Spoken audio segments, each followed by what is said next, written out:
Isang magandang araw mga kaibigan! Narito na naman po si Shenshen TV na magbabahagi sa inyo tungkol sa kwento ng pag-ibig. Pero kung bago ka pa lamang sa aking YouTube channel, paki-like lang po ng ating video, paki-click na rin ang subscribe button at ganun din ang bell icon para lagi kayong updated sa mga paparating ko pang mga uploads. Clau, tell me kung nasaan ka. Ibigay mo sa akin ang address mo. Twin, para alam ko kung saan kita bibisitahin. Kung ibibigay ko ngayon, tapos naisipan niyang puntahan ako, baka makita niya na naririto si Timothy. Mas pinili kong hindi na lamang replyan. Tinurn off ko pa. At baka ako maisipang tawagan niya. Parang mas lumalakas pa ang ulan. Kaya naman humiga na ako. Narinig ko na rin na pinatay ni Timothy ang TV. Pati ang paglock ng pinto sa sala ay narinig ko rin. Hindi na ako nagulat ng ilang saglit pa ay bumungad na ito sa harap ko. Naka-boxer lang ito. Kanina ay may suot pa siyang t-shirt. Ngayon ay topless na. Matutulog ka na? Tanong nito sa akin. Tumabi na siya sa akin at marahang ipinatong sa balikat ko ang mga kamay. Nagsimula siyang pumisil-pisil doon. Nawaring minamasahe yon. Sunod kong naramdaman ay ang labi nitong lumapat na sa leeg ko. Wag Timothy, saway ko rito. Kulang sa diin na saway ko rito. Ngunit nagpatuloy lang ito. Pinapataka ng halik ang leeg ko. Ang isang kamay ay dumapo sa dibdib ko at sinapo niya yon. Si Mary, siya pa rin ang laman ng isipan ko kahit pa nagiinit na ako sa ginagawa nito. Kalimutan muna natin siya ngayon, Claudette. Bulong nito. Saka dalawang kamay na ang lumapat sa dibdib ko. Parang kahit hindi na nito sabihin yon ay unti-unti naman akong nakakalimot. Lalo't dumadausdos na pababa ang palad nito. Sinalat ang pagkababae ko. Agad ko nang na-excite sa ginagawa nito. Higa ka, udyok nito sa akin. Kumilos naman ako para sundin ito. Hindi ito panaginip na tulad na nangyari sa bilya. Pareho kaming gising, hindi nakainom, nasa tamang pag-iisip. Nagugustuhan ng katawan ko ang mga haplos nito, parang sa bawat dapuan ng palad nito ay nagiinit din, tulad ng palad niya. Nang yukuin nito ang labi ko, ay agad ko na ring sinunggaban yon. Hindi ko gustong ahasin ang asawa ni Meredith. Pero hindi ko na mapipigil ang nagiinit na nadarama ko ngayon. Habang nilalantakan nito ang aking labi, ay nakuha kong ipulupot sa bewang nito ang aking mga binti. Pagkatapos sa labi, ay sumunod naman ito na pinagtuunan ng pansin ay ang malulusog kong dibdib. Nagigil na nilalaro ng mga labi niya. Pagkatapos manggigil, ay ang pagsipsip nito ang ginagawa. Kaya kahit pigilan ko ang sariling mag-ingay, ay kusa pa rin akong napapaungol. Parang mas lumalakas pa ang buhos ng ulan. Tinalunton ang labi nito ang aking tiyan. Pababa, hanggang sa marating nito ang pakay. Ang aking pagkababae, na alam kong namamasana sa excitement. Hindi ko tanda kung may napagbigyan ako ng virginity ko. Dahil nung nasa San Agusta ay wala naman ako na naaalalang naging karelasyon. Dito sa metro, hindi ko tiyak. Hinubad nito ang salawal ko. Kasama na rin ang underwear na suot ko. Shit, mura ko. 3 daliri agad ang ibinao nito. Madali lang nitong nagawa yon dahil basang-basa na ako. Hindi na ako nananaginip. Mas damang-dama ko ang init. Ang sarap. Call my name, babe. Gusto kong marinig na binibigkas mo ang pangalan ko. Utos dito sa akin.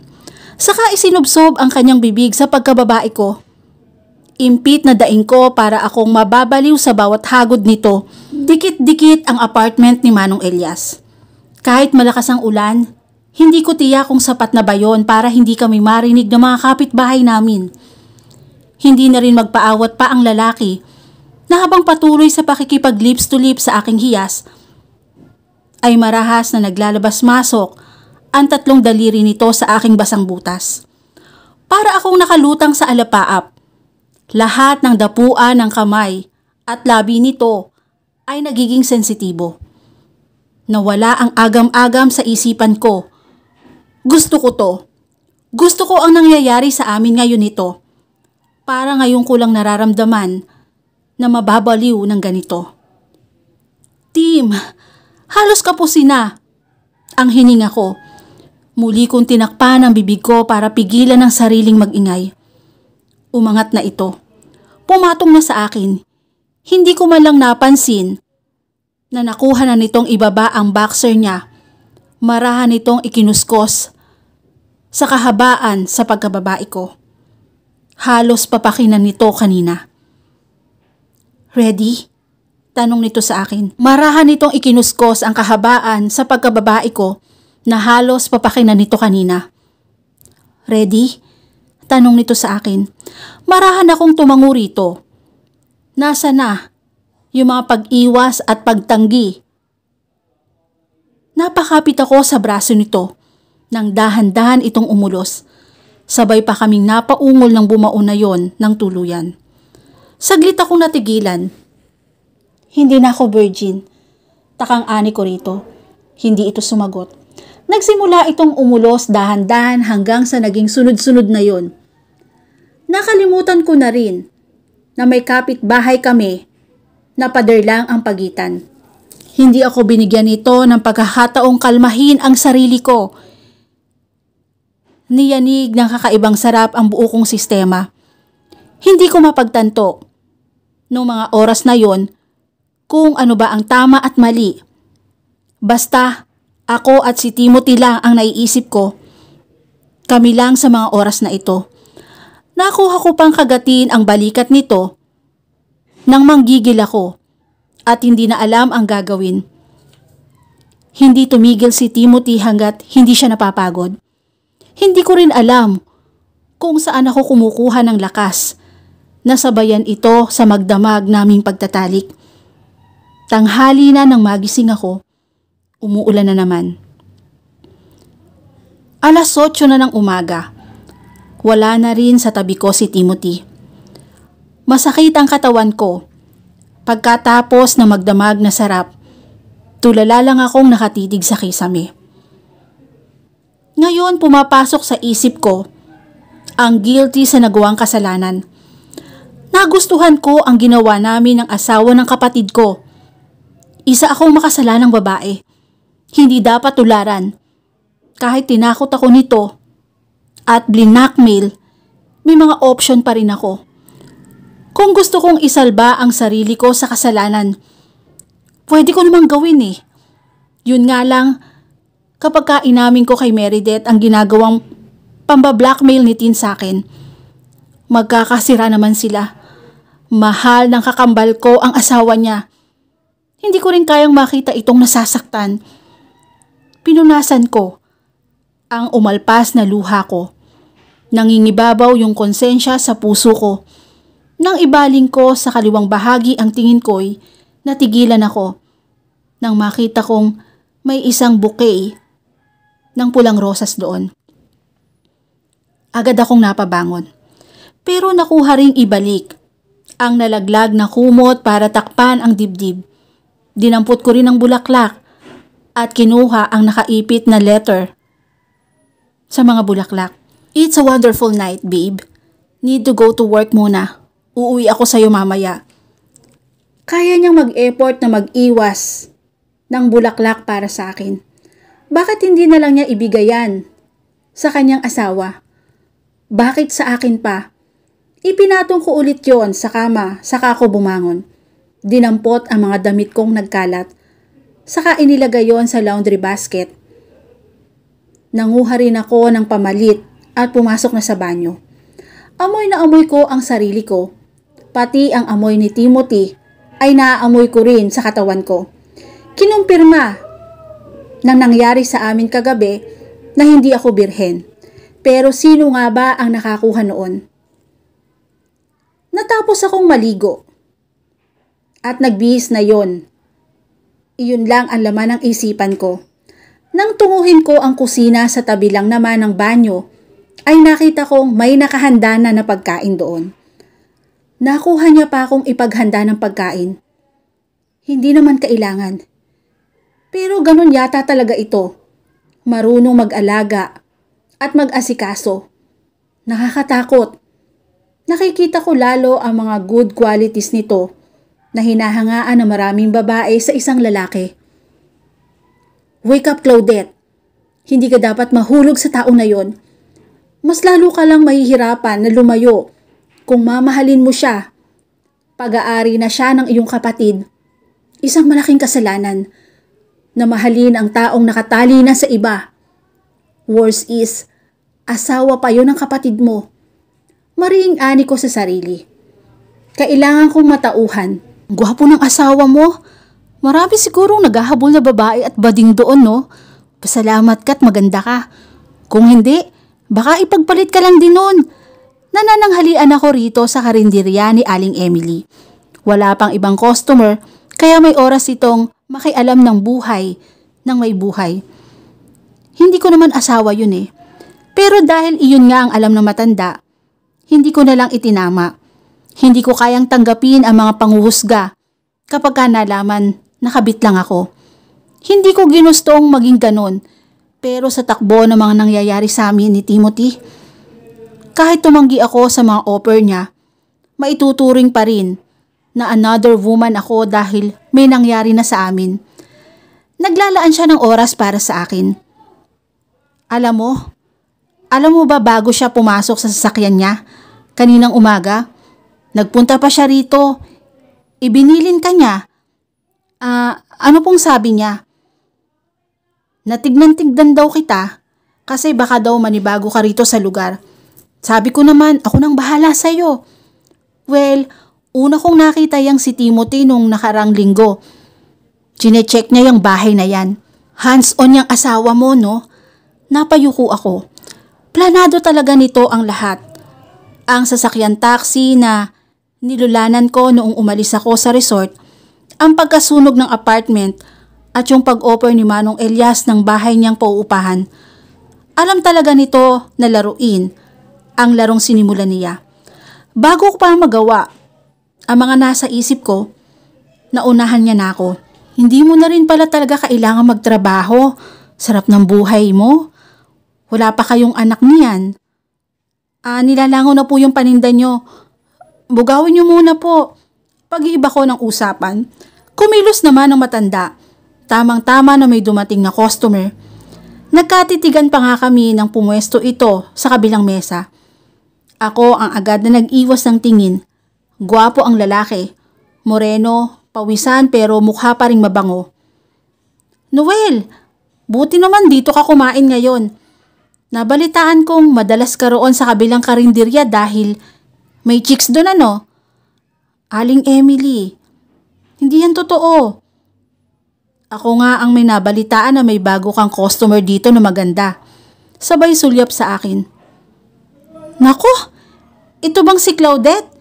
May asawa na to. Pogi nung asawa nito.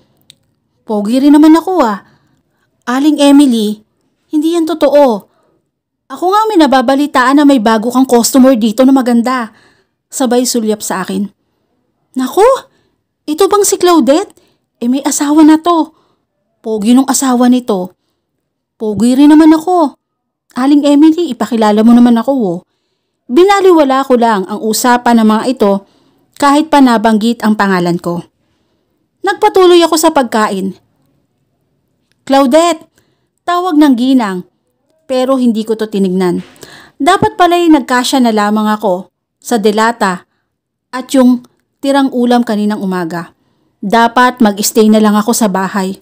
Clau, tinapik ng ginang ang balikat ko. May gustong makipagkilala sa'yo.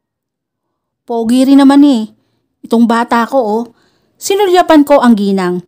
Ipinakita ang ekspresyon kong hindi interesado sa sinasabi nito. Mukhang masungit. Mukhang masungit, Aling Emily. Ayos lang ho. Pero kung kailangan niya po ng mag-aayos ng gripo, bubong at mga tubo, tawagan lang po niya ako. Ako naman ay mura lang maningil. Pwede pa sa extra service. Kahit yung free lang sa akin. Sumeryoso ang ekspresyon ng mukha ko. Kinuha ko na ang wallet ko at naglabas ng pera. Bayad ko ho, manang. Hindi ka pa tapos kumain, iha. Nawala na po ako ng gana. Matabang po ang tinola. Hala ka, sinigang yan, iha. Kinuha na nito ang bayad ko. Miss, ako si Noel. Ilang kanto lang ang pagitan. Matatagpuan mo na yung bahay ko. Kung kailangan mo ko, eto yung numero ko. Tumayo pa ito at naglapag ng tissue paper sa tabi ko. May nakasulat na numero roon. Dinampot ko yon, saka tinignan ng lalaki. Ngumisi ito na waring expected na nito na dadamputin ko yon, pero nilukot ko lamang naman yon at sinut ko sa basurahan. Hindi ko alam kung sino ang napasinghap sa kanila. Pagkakuha ko ng sukli ay umalis na ako. Narinig pa si Aling Emily. Bago kasi, baka kapag ka nakilala na niya, pati extra service patusinan niya. Abay, ako na lang muna, Noel. Pwede kong isara ang tindahan ko. Ito kasing ex ko, mahina na ang tuhod eh. Kahit ibigay ko na sa'yo ang benta ko. Nakatawid na ako. Papasok na sa gate. Nang lingunin ko ang pwesto ni Aling Emily. Nagsasara na siya. Damn, baka tinanggap ng lalaki ang offer ng matanda. Isinara ko ang gate saka pumasok sa bahay. Inila ko ang pinto at binuksan naman ang TV. Nakisama na talaga ang paa ko. Medyo okay na ang pakiramdam ko roon. Huwag lang masyadong matagal sa pagtayo at paglalakad upang hindi muna mag-cramps. Uupo na sana ako para manood ng TV nang mag-ring ang phone ko. Tumayo ako at si Timothy ang caller. Nagdadalawang isip ako kung sasagutin ko ba o hindi. Pero baka naman kapag hindi ko sinagot, ay puntahan naman ako rito. Kaya naman, sinagot ko na lamang din. Hindi ako nagsalita. Hinintay ko pa ito.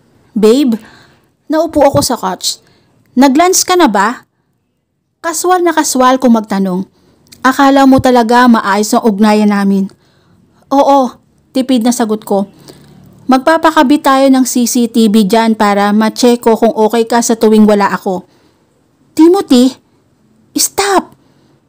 Kinokontrol mo na ako sa ginagawa mo. Ipapaalala ko lamang sa'yo. Walang tayo. May diin pang ani ko rito. You are mine, babe. Akin ka lang. Akin ka lang.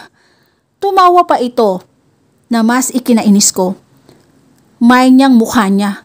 Ibinaba ko ang tawag. Saka pabagsak na humiga sa couch. Maya-maya lang ay muli na uling nagring ito.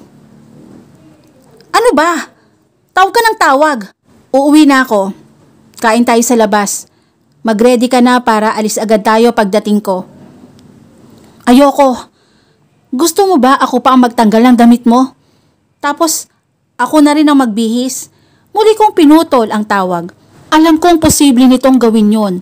Kaya naman nagbihis na lamang ako. Kaunti na lang ang malinis kong damit. Mamimili na lang muna ako. 30 minutes lang dumating na ang lalaki. Humalik pa ito sa pisngi ko na akala mo'y normal lang nito na gawin yon sa akin. Ready ka na ba, babe? Tara, tipid na ani ko rito. Ito na ang naglock ng pinto. Hi, sexy! Kalalabas lang ni Noel sa pinto nang nakasarang karinderya ni Aling Emily. Nagpupunas pa ito ng pawis. Agad namang humawak sa bewang ko si Timothy para ipamukha sa lalaki kung sino ang nagmamay-ari sa akin. Ay, kasamang asawa. Pas! Pipiling-piling na ani nito.